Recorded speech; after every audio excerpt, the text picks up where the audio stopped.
Hello guys, तो आज हम पढ़ने वाले हैं टाइप्स ऑफ मैट्रिक्स।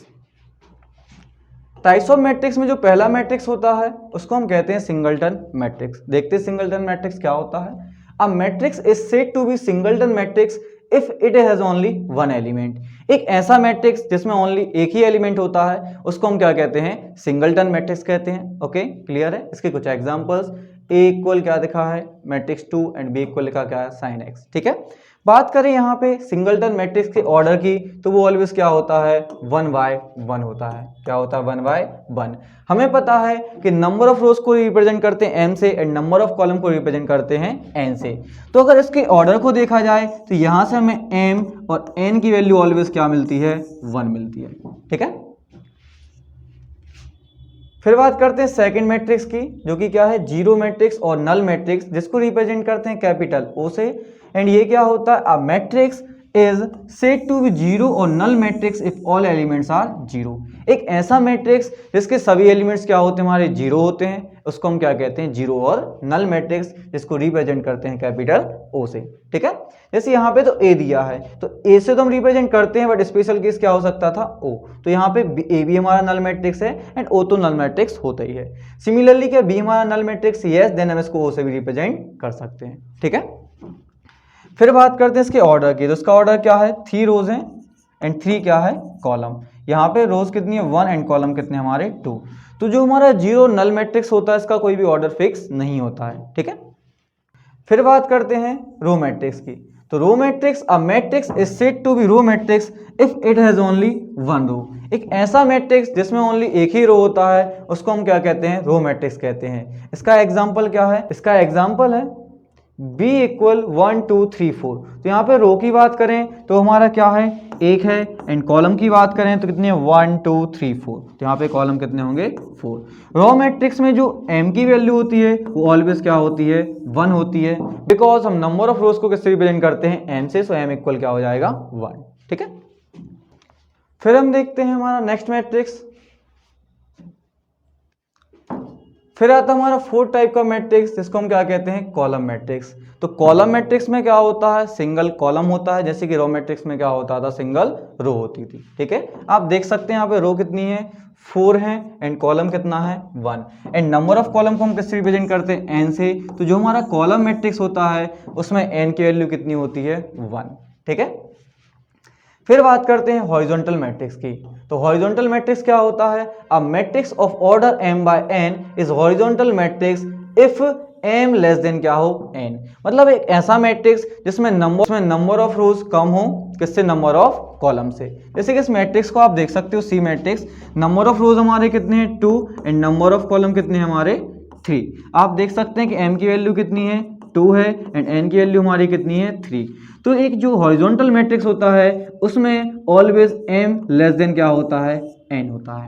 ठीक है, अब पढ़ते हैं वर्टिकल मैट्रिक्स। तो वर्टिकल मैट्रिक्स क्या होता है? A matrix of order m by n is vertical matrix if m greater than n। एक ऐसा मैट्रिक्स जिसमें नंबर ऑफ रोज ज्यादा हो किससे? नंबर ऑफ कॉलम से। ऐसे मैट्रिक्स को हम क्या कहते हैं? वर्टिकल मैट्रिक्स कहते हैं। ठीक है, जैसे आप एग्जांपल देख सकते हो। तो रोज कितनी है? 1 2 3 4। तो रोज कितनी है? 4 एंड हमारे कॉलम कितने हैं? 1 2। ठीक है, तो m की वैल्यू हमारी कितनी है? यहाँ पे 4 है, n की वैल्यू हमारी कितनी है? 2 है। यहाँ पे हमने क्या ऑब्जर्व किया कि m ग्रेटर देन क्या है? n। ओके, क्लियर है? ठीक है, तो हमें हमेशा याद रखना है कि जो हमारा हॉरिजॉन्टल मैट्रिक्स होता है वहां पे m लेस देन n होता है एंड वर्टिकल मैट्रिक्स में क्या होता है?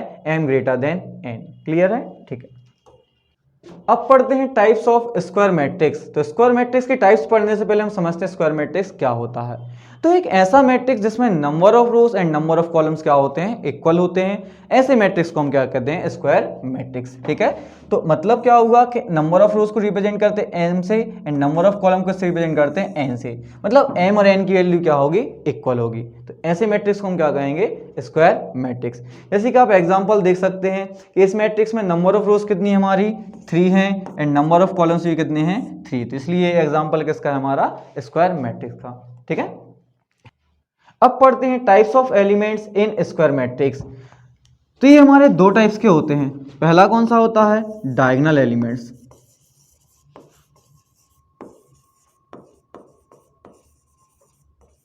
और दूसरा क्या होता है,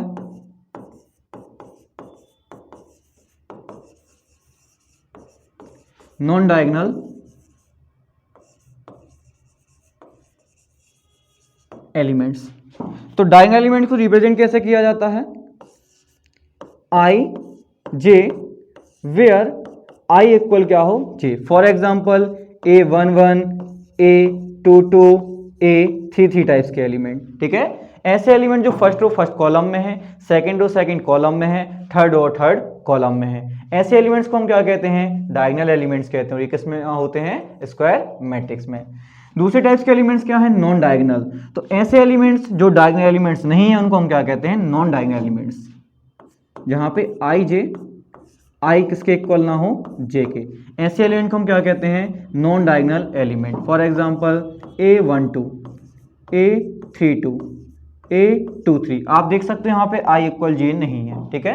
तो इस टाइप के एलिमेंट को हम क्या कहते हैं, नॉन डायगोनल एलिमेंट्स कहते हैं। अब बात करते हैं कि डायगोनल क्या होता है, यहाँ पे डायगोनल होता क्या है। तो यहाँ पे देखें आप, दो टाइप्स के डायगोनल होते हैं।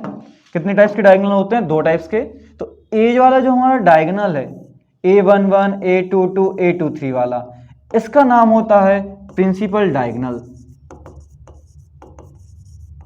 एंड जो दूसरा डायगोनल है ये वाला, इसको हम क्या बोलते हैं, मेन डायगोनल।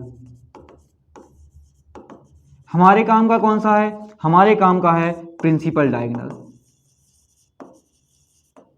क्लियर है, ठीक है। अब हम बात करते हैं ट्रेस ऑफ मैट्रिक्स की। तो ट्रेस ऑफ मैट्रिक्स को रिप्रेजेंट कैसे करते हैं, स्मॉल टी आर से।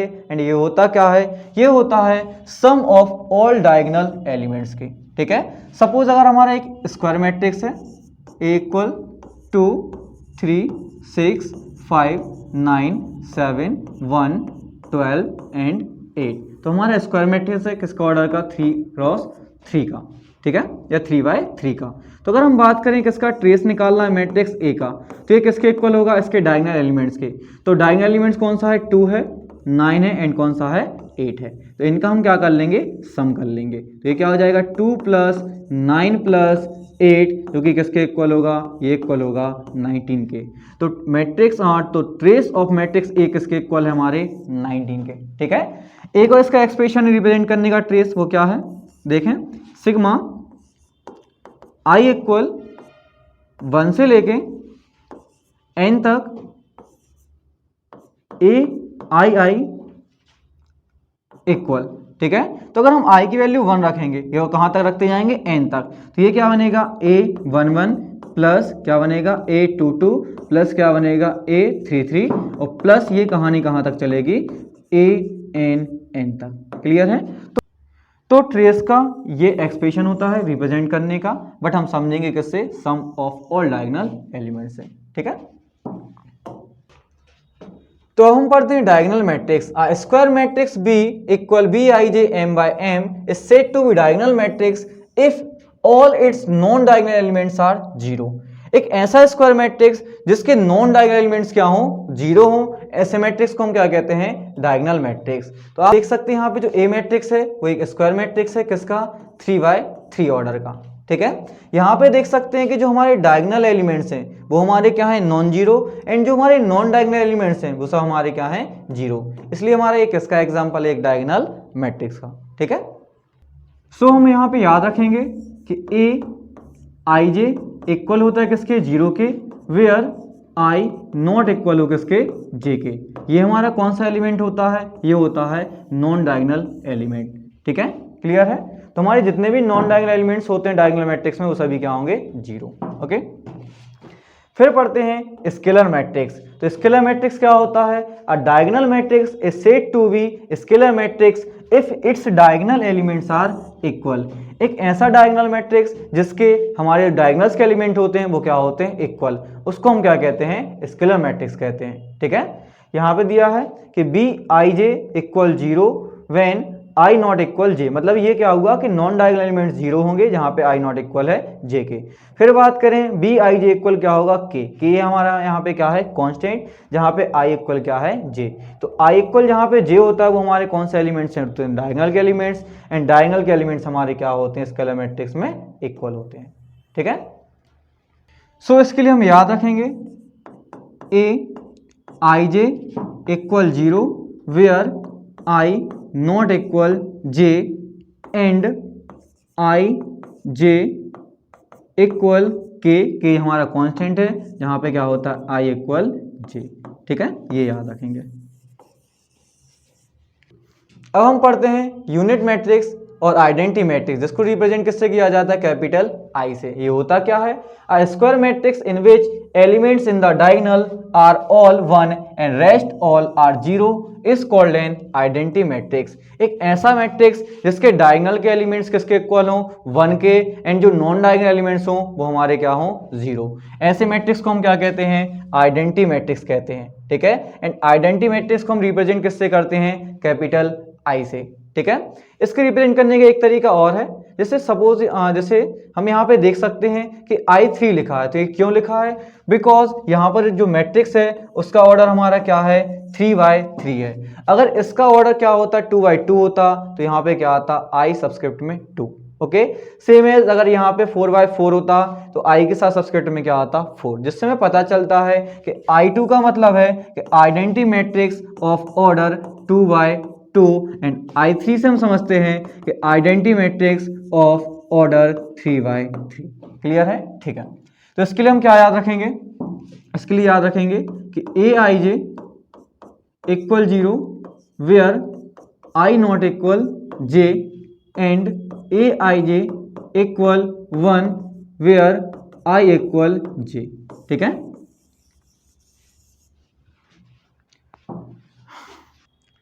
सो हम पढ़ते हैं triangular matrix. A square matrix is said to be a triangular matrix if the elements above और बिलो PD आर 0। PD का मतलब क्या है, प्रिंसिपल डायगोनल। अगर प्रिंसिपल डायगोनल के ऊपर के या फिर नीचे के जो एलिमेंट 0 होते हैं स्क्वायर मैट्रिक्स में, तो उसको हम क्या कहते हैं, ट्राइंगुलर मैट्रिक्स कहते हैं। ठीक है, यहाँ पे दो टाइप्स के मैट्रिक्स होते हैं ट्राइंगुलर, एक होता है लोअर ट्राइंगुलर और एक क्या होता है, अपर ट्राइंगुलर। ठीक है, तो लोअर ट्राइंगुलर मैट्रिक्स में क्या होता है कि जो भी हमारा प्रिंसिपल डायगोनल होता है इसके ऊपर के सभी एलिमेंट्स क्या होते हैं, 0, एंड जो हमारा अपर ट्राइंगुलर होता है इसमें प्रिंसिपल डायगोनल के नीचे के एलिमेंट्स क्या होते हैं, 0। ठीक है, क्लियर है? ओके, तो आज के लिए इतना ही, मिलते हैं नेक्स्ट वीडियो में, तब तक के लिए बाय बाय।